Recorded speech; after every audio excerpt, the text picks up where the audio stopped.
A Patriot Peacemaker, a story from Walloon Lake by Dennis Schall Brogan, published by the Sustainable Press. The story of Seth. It was a crisp, sunny April morning as the bugler played taps. Archie Myers Anderson would have been 92 years old today. Seth, Archie's grandson, stood at attention as the Marine Corps guard handed him the flag which has been draped on Archie's casket. Seth, like his grandfather, had been a Marine too, serving his nation. Archie was laid to rest in St. Clement's Catholic Cemetery across the road from the end of the runway at Pellston Airport. Archie had been a Marine pilot who flew missions after World War II. It was fitting the old man would hear the planes and jets take off and land, flying by his grave. Semper Fi, Seth thought. As the flag touched his fingertips, one lone tear slid from the edge of his right eye. Damn it, he thought. He did not cry much.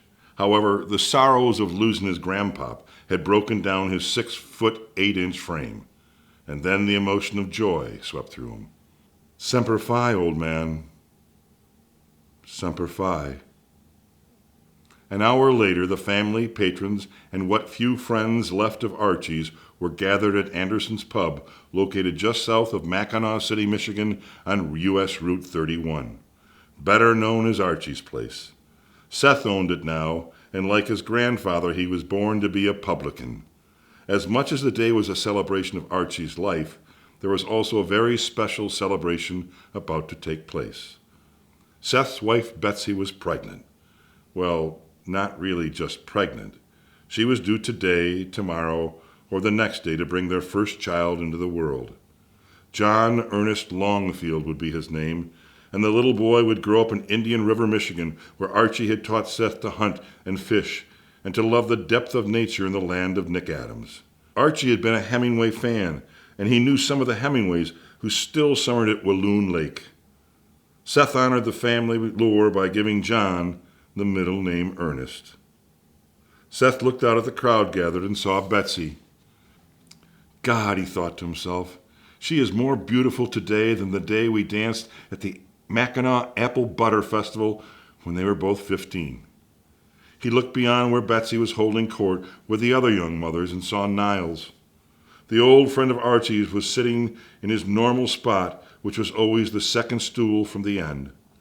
Niles and Archie were fishing buddies, hunting buddies, drinking buddies, and most of all, best friends. Brothers from another mother, they would laugh as each told jokes and stories that could fill the Chicago Tribune. Niles was Seth's godfather. Seth worked his way behind the three busy bartenders. He laughed inside himself. Free drinks for everyone in an open bar. God, how Archie hated to buy anyone a drink, he thought. Well, the old barkeep was buying them today. Seth reached over the top of the bar to a cupboard and slid the key in the latch he had removed from around his neck. It had been around Archie's until the day he died. Now it was Seth's key to hold. The old man had told his grandson that after his services and everyone was enjoying a moment at the bar, he was to gather Archie's friends in attendance and open the door on the cabinet. There'd be a note inside with a bottle. Seth eased the key in the latch and jiggled it to the left. Nope, he thought. It's a right-turn lock. A few pieces of dust fluttered down into his eyes. He lifted the little box inside the cupboard down and walked over to Niles. The old man looked up at Seth. His eyes were glassy from crying. Niles reached over and put his arm on Seth's right forearm. I miss him so bad, Seth. So did Seth, but he had to be strong for Niles and everyone here today. Gramps left a note for you and I and any of his friends. I'd assume in the box is a bottle of some pretty fine spirits. Seth handed the letter over to Niles and asked him to read it. Niles took a moment and then with his left hand shaking lightly, grasped the small piece of paper. He opened it and laughed out loud. Seth, wondering what the hell was so funny, took the paper from Niles. His deep, dark laugh filled the front half of the barroom. Niles read it again. Screw you, boys. This is the last drink. I will ever buy you. Be well and God bless AMA. AMA stood for Archibald Myers Anderson. Seth took the little key taped to the top of the box and handed it to Niles, who gingerly opened the old wood box. Inside was a truly old bottle of Jacquin's Grand Reserve Napoleon French brandy, and it had to be 50 or more years old. And it had never been opened. Seth poured 2 generous glasses of this reddish-hued blue liqueur. It was time for a toast. Niles held the glass beneath his nostrils and breathed in the fumes of the old brandy. Seth followed his actions. Hoo-hoo-hoo-hoo-hoo. The brandy gave both men a little nasal buzz. Niles looked at the lumbering giant of a man that Seth represented and gave a toast. To a goddamn good man who knew that the greatest strength is being kind to all and making a difference every day. To Archie, my brother and friend, peace, love, sunshine.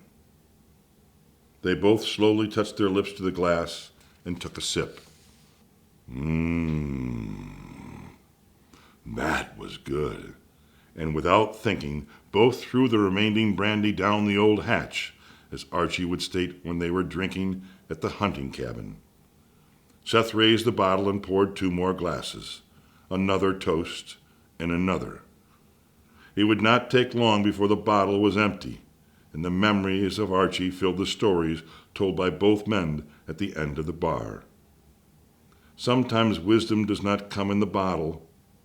Sometimes it arrives after the bottle is consumed, thought Seth.